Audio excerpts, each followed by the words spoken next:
Hi friends, welcome back to my channel. சைக்கோவின் காதலி drama part 8ல் என்ன நடந்துச்சுன்னு பார்த்துடலாமா? சூரஜ் சாமியார் வேஷத்தில் நம்மளோட தாராவை காப்பாற்றிருப்பான். அவளுக்கு டவுட் வருது, இது சூரஜ் தான் அப்படின்னு சொல்லிட்டு அங்கே அவன் தியானம் பண்ணிட்டு இருக்கான். உடனே தண்ணியை தூக்கி மூஞ்சில ஊத்துறா. அவனோட வேஷம் எல்லாமே கலைஞ்சு போயிடுது. எதுக்கு சூரஜ் இந்த மாதிரி பண்ற? எதுக்கு உனக்கு இந்த தேவையில்லாத வேலை? எதுக்கு இந்த மாதிரி பண்ற? என் லைஃப்ல எதுக்கு நீ திரும்ப திரும்ப வந்துட்டே இருக்க அப்படிங்கிற மாதிரிலாம் அவ கேட்குறா. வேற என்ன பண்ண சொல்ற? நான் உனக்காகத்தான் திரும்ப வந்தேன். நீ இந்த அளவுக்கு கஷ்டப்படுறதெல்லாம் பார்த்துட்டு என்னால சும்மா இருக்க முடியாது.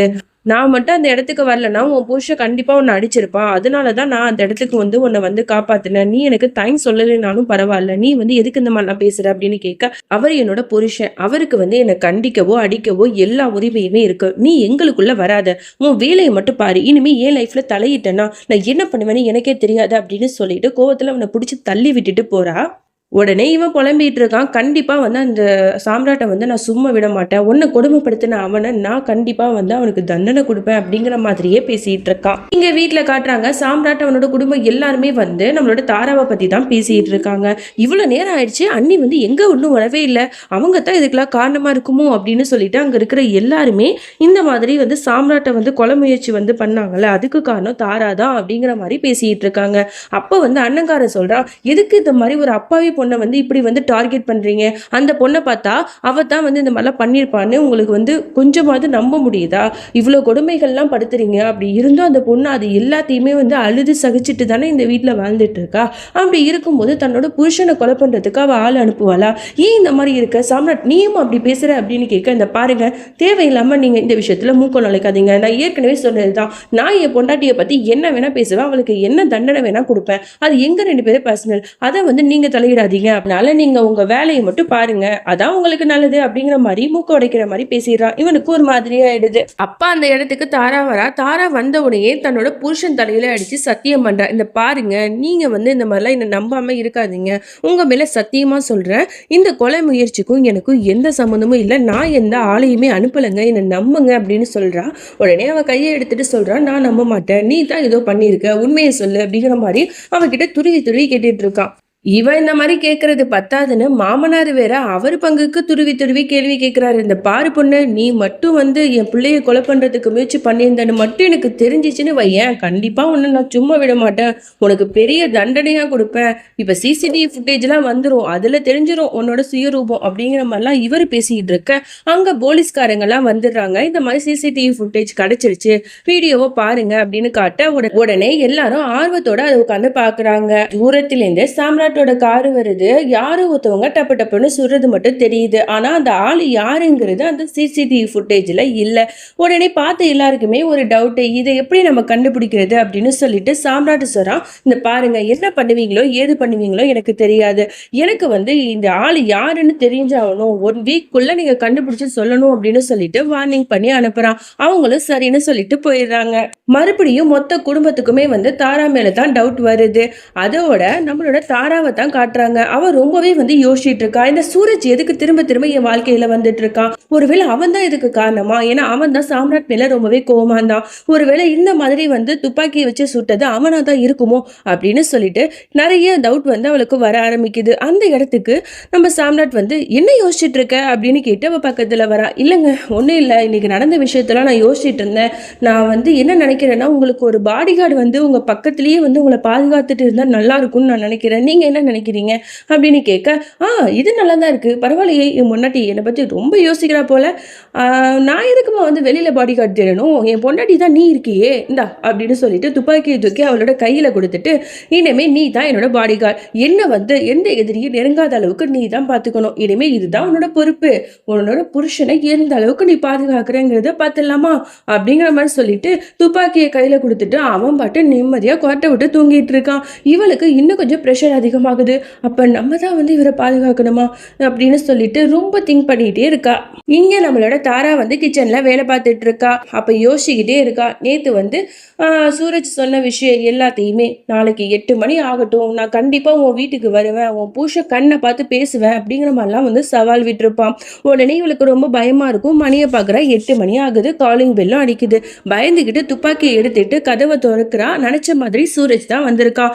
கரெக்டாக கன் பாயிண்ட்ல அவனை நிறுத்தி எதுக்குடா இங்கே வந்த இப்போ போறியா இல்லையா வீட்டில் எல்லாருமே உள்ளாக்கத்தான் இருக்காங்க நீ வந்தது தெரிஞ்சா பெரிய பிரச்சனையாயிடும் இங்கேருந்து போ என் புருஷன் உன்னை பார்த்தா கண்டிப்பாக உன்னை சும்மா விட மாட்டாரு உயிரோட கொன்றுவாரு போ அப்படிங்கிற மாதிரி அவள் விரட்ட பார்க்குறா யார் என்ன வேணா பண்ணட்டும் நான் நேற்று உங்ககிட்ட சொன்ன மாதிரியே வந்துட்டேன் நீ நினைக்கல நான் வருவேன்னு பாரு நான் வந்துட்டேன் இப்போ உன் புருஷனுக்கு நேருக்கு நேராக நான் பேச தான் போகிறேன் எல்லா விஷயத்தையும் சொல்ல தான் போகிறேங்கிற மாதிரியே அவள் பக்கத்தில் நெருங்கி வரான் உடனே அவள் நீ போறியா இல்லையா இங்கேருந்து போ அப்படின்னு சொல்லிட்டு கன்னை வச்சு மிரட்டிட்டு இருக்கா இவன் அதெல்லாம் கண்டுக்காம உடனே வந்து சாம்ராட் சார் அப்படின்னு சொல்லிட்டு உள்ளாக்க வரான் இவனோட சத்தம் கேட்டு அங்க இருக்கிற எல்லாருமே அந்த இடத்துக்கு வந்துடுறாங்க உடனே சாம்ராட் வந்து கேட்குறான் யாரு நீ என் பேரை சொல்ற என்ன விஷயத்துக்கு வந்த நீ யாரு ஃபர்ஸ்ட் உன்னை பத்தி சொல்லு அப்படின்னு கேட்க உடனே அவனு சொல்றான் நேற்று வந்து உங்களோட ஆடை பார்த்தேன் நீங்க வந்து பாடி கார்டுக்கு வந்து யாரோ ஆள் தேவைப்படுதுன்னு நீங்க வந்து இன்டர்வியூக்கு வந்து கொடுத்துருந்தீங்க ஸோ அதை பார்த்துட்டு தான் நான் வந்தேன் நான் வந்து உங்களுக்கு ஒரு நல்ல பாடி கார்டாக இருப்பேன் சார் உங்களுக்கு பாதுகாப்பாக இருப்பேன் என்னை நம்புங்க எனக்கு இந்த வேலை ரொம்பவே முக்கியம் அப்படிங்கிற மாதிரிலாம் சொல்லிட்டு இருக்கான்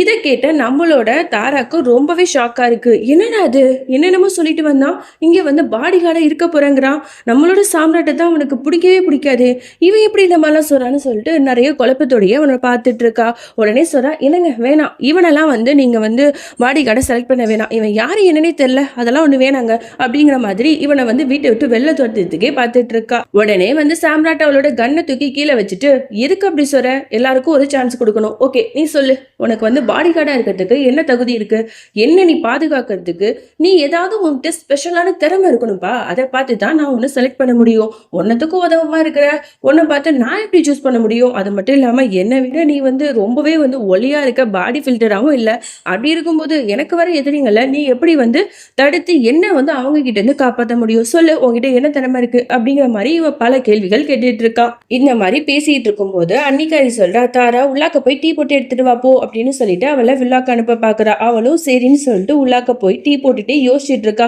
இவன் எதுக்கு இந்த மாதிரி சொல்லிட்டு இருக்கான் பிரச்சனைக்கு மேல பிரச்சனை கொண்டு வரானே இவனை பத்தின உண்மையான விஷயம் வந்து என் புருஷனுக்கு தெரிஞ்சிச்சுன்னா கண்டிப்பா என்னையும் சும்மா விட மாட்டாரு அவனையும் சும்மா விட மாட்டாரு இவனுக்கு இது தேவையில்லாத வேலை அப்படின்னு சொல்லிட்டு இவன் நினைச்சு குழம்பிக்கிட்டே இருக்கா இங்கே வந்து காஜல் சொல்றா அண்ணி தண்ணி எடுத்துட்டு வாங்க அப்படிங்கிற மாதிரி சொன்னோன்னே அதோட தண்ணி எடுத்துட்டு காஃபி எல்லாமே போட்டு எல்லாத்துக்குமே கொடுக்குறா அப்ப தண்ணியை வந்து நம்மளோட சாம்ராட் வந்து குடிக்கிறதுக்காக போறான் கரெக்டா அந்த தண்ணி கிளாஸை குறிப்பாத்து நம்ம சூரஜ் வந்து சுட்டுறான் இதை பார்த்து எல்லாருக்கும் பயங்கர ஷாக்கு உடனே மாமனாருக்கு ரொம்பவே கோவம் வந்தது உடனே கன்னை எடுத்து அவன் மேல வச்சு எதுக்குடா அப்படி பண்ண அப்படின்னு சொல்லிட்டு அவரு கத்திட்டு இருக்காரு அப்ப வந்து தான் அவன் சொல்றான் அந்த பாருங்க சார் நான் வந்து யாரையும் வந்து கொலை பண்றதுக்கு ஒன்றும் வரல நீங்க தானே கேட்டீங்க எனக்கு என்ன திறமை இருக்கு அப்படின்னு சொல்லிட்டு பாருங்க அந்த கிளாஸை குறிப்பாத்து சுட முடிஞ்ச என்னால உங்களை வந்து யாராவது கொலை பண்ணவோ இல்ல உங்ககிட்ட வம்பிலுக்கவோ வந்தா அவங்கள சுடுறதுக்கு என்னால முடியாதா என்ன இது வந்து சாம்பிள் தான் இதை விட உங்களுக்கு என்ன திறமை வேணும் சொல்லுங்க நான் பண்ணி காட்டுறேன் அப்படின்னு சும்மா கெத்தா சொல்றான் இதை கேட்ட இங்க இருக்கிற எல்லாருக்குமே ரொம்ப ஹாப்பி ஆகுது இவனையே பாடி கார்டா சூஸ் பண்ணும் அப்படின்னு சொல்லிட்டு முடிவும் பண்றாங்க பரவாயில்லையே நீ ரொம்ப டேலண்டான பர்சனாக தான் இருக்க கண்டிப்பாக வந்து உன்னையே என்னோட பாடி கார்டை செலக்ட் பண்ணிடுறேன் ஆமா உன் பேர் என்ன அப்படின்னு சொல்லிட்டு நம்ம சாம் கேட்க உடனே அவன் பேரை மாற்றி சொல்கிறான் என் பேர் ரவி சார் அப்படின்னு சொல்கிறான் ஓகே ரவி இனிமே வந்து நீ இன்னைக்கே வந்து ஜாயின் பண்ணிவிடு நான் ஆஃபீஸ்க்கு போகிறேன் ஸோ என் கூடயே நீ எப்போவுமே ட்ராவல் பண்ணுற மாதிரி தான் இருக்கும் ஓகேவா அப்படிங்கிற மாதிரி சொல்ல ஓகே சார் அப்படிங்கிற மாதிரி சொல்கிறான் அதோட கார் சாவியும் எடுத்து கொடுத்து அவனை வழி அனுப்பியும் வைக்கிறான் இதெல்லாம் பார்த்த தாராக்கு ரொம்பவே கோவம் வருது உடனே என்ன பண்ணுறா வெளியில் போயிட்டு சாவியை வந்து கேட்குறா இந்த பாரு சாவியை கூட நீ வந்து இந்த வீட்டில் வேலை பார்க்கறது எனக்கு சுத்தமாக விருப்பமே இல்லை இந்த வீட்டில் டெய்லி உன்னை பார்க்க எனக்கு ரொம்பவே கஷ்டமாக இருக்கும் அது மாதிரி இல்லாமல் எனக்கு மனசில் இருக்கிற கோவமும் வெளிப்படும் இது வந்து தேவையில்லாத வேலை இந்த வீட்டில் நீ வேலை பார்க்கவே வேணாம் அந்த பாரு என்ன தான் இருந்தாலும் இதுதான் உண்மை அதை நீ ஏற்றிக்கிட்டு தான் ஆகணும் சாம்ராட்டு தான் என்னோட புருஷன் அப்புறம் இதுதான் என்னோட குடும்பம் நீ மறந்துட்டியா அன்னைக்கு ரயில்வே ஸ்டேஷனில் உனக்காக நான் வெயிட் பண்ணிட்டு இருந்தேன் ஆனால் நீ என்னை கூட்டு போக வரவே இல்லை வேற வழியே இல்லாமல் தான் என் அண்ணனோட ப்ரெஷரில் இந்த கல்யாணத்தையே நான் பண்ணிக்கிட்டேன் இப்போ கல்யாணம் பண்ணதுக்கு அப்புறம் இன்னமும் நல்லவ மாதிரி வந்து நிற்கிறேன் எதுக்கு இந்த மாதிரிலாம் பண்ணிட்டு இருக்க இப்போ ஒழுங்கு மரியாதையா இந்த வீட்டை விட்டு நீ போயிட்டு நிரந்தரமா என்னை விட்டு போயிடு அப்படின்னு சொல்லிட்டு கத்திட்டு இருக்கா. அப்போ உடனே வந்து சூரஜ் அவளை கையை பிடிச்சு வந்து ஓரமா கூட்டிட்டு போய் அவ வாயில கையை வச்சு அப்படியே பொத்துறான். கரெக்டா அந்த நேரத்துக்கு சாம்ராட்டும் வரான். இவங்க ரெண்டு பேரும் இவ்வளவு நெருக்கமா இருக்கிறத நம்மளோட சாம்ராட் பார்த்துட்டானா இவங்க ரெண்டு பேரோட ரிலேஷன்ஷிப் பத்தி அவனுக்கு தெரிஞ்சிருச்சா? இதுக்கப்புறம் அவன் என்னெல்லாம் பண்ண போறாங்கிறதெல்லாம் நம்ம அடுத்த பார்ட்ல தான் பார்த்து தெரிஞ்சுக்கணும். இந்த வீடியோக்கு கண்டிப்பா நீங்க எல்லாரும் 2K லைக் வந்து போட்டிருக்கணும். அப்பதான் நான் நெக்ஸ்ட் பார்ட் அப்லோட் பண்ணுவேன். ஸோ பார்க்குற எல்லாருமே லைக் பட்டனை தட்டி விட்டுட்டு பாருங்க. தேங்க்ஸ் ஃபார் வாட்சிங். Bye bye friends.